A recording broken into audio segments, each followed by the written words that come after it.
Selamat datang saudara-saudari.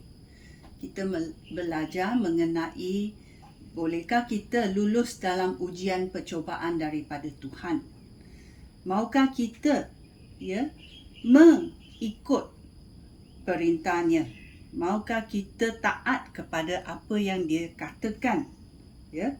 Kalau kita cari hanya harta kekayaan di dunia ini, bila kita dalam akhirat hidup berada di syurga, kita akan melihat apa yang kita telah gandingkan untuk harta kekayaan.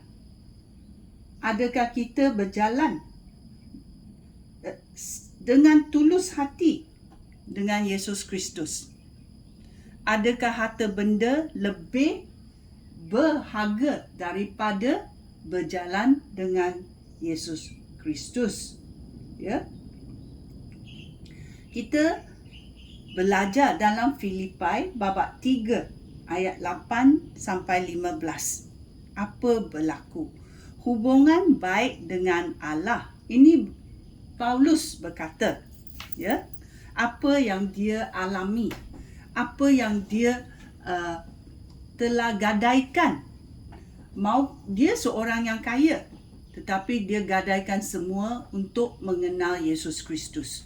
Dalam ayat 8 berkata, bukan sahaja hal-hal itu aku anggap merugikan, tetapi semua hal lain yang biasa aku lakukan, sekarang aku anggap merugikan.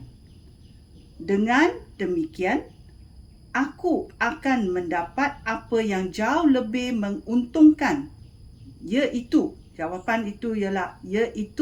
mengenal Kristus sebagai Tuhan aku.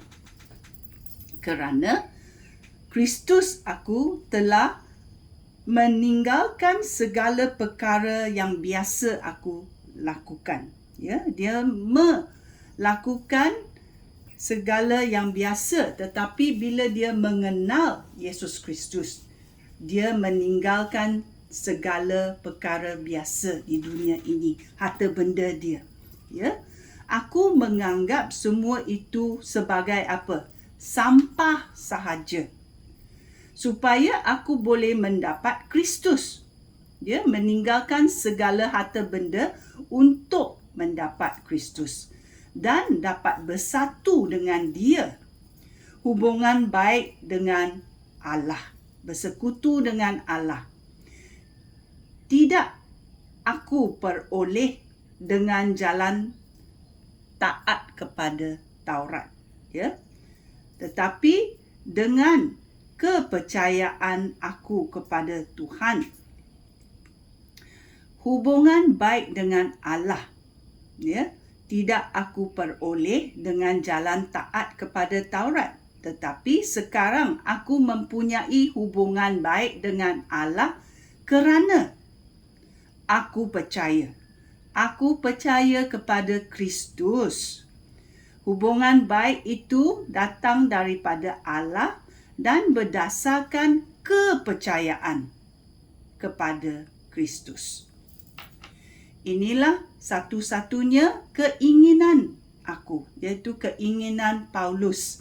Adakah itu keinginan kamu juga?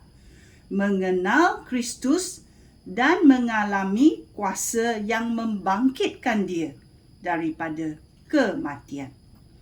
Turut menderita dengan dia dan menjadi seperti dia dalam hal kematian. Aku berharap Allah akan menghidupkan aku semula daripada kematian. Seperti hidup Yesus. Paulus mau hidup seperti hidup Yesus. Ayat 12. Aku tidak berkata bahawa aku sudah berjaya melakukan semua yang harus aku lakukan, ataupun sudah menjadi sempurna. Tetapi aku terus berusaha dengan bersungguh-sungguh untuk memenangi hadiah yang disediakan oleh Kristus Yesus. Itulah tujuan Kristus Yesus, menjadikan aku miliknya. Saudara-saudara aku, sebenarnya aku tidak menganggap bahawa aku sudah berjaya memenangi hadiah itu. Tetapi satu perkara aku lakukan. Aku lupakan apa yang di belakang dan berusaha dengan gigih untuk mencapai apa yang di hadapan. Itulah sebabnya aku berlari terus ke arah tujuan aku untuk memenangi hadiah itu.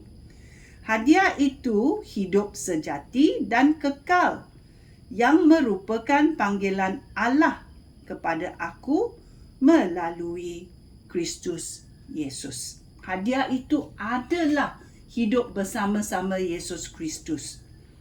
Kita semua yang sudah matang dalam kehidupan sebagai orang yang percaya kepada Kristus harus bersikap demikian.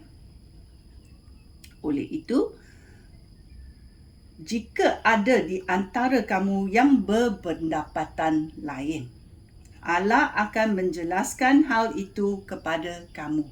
Berharaplah kepada Tuhan.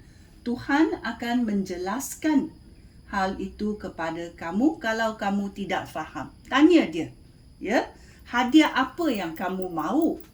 Hadiah apa yang kamu mahu daripada Allah? Kerana Allah ada sediakan hadiah. Apa hadiah yang kamu mahu? Ya.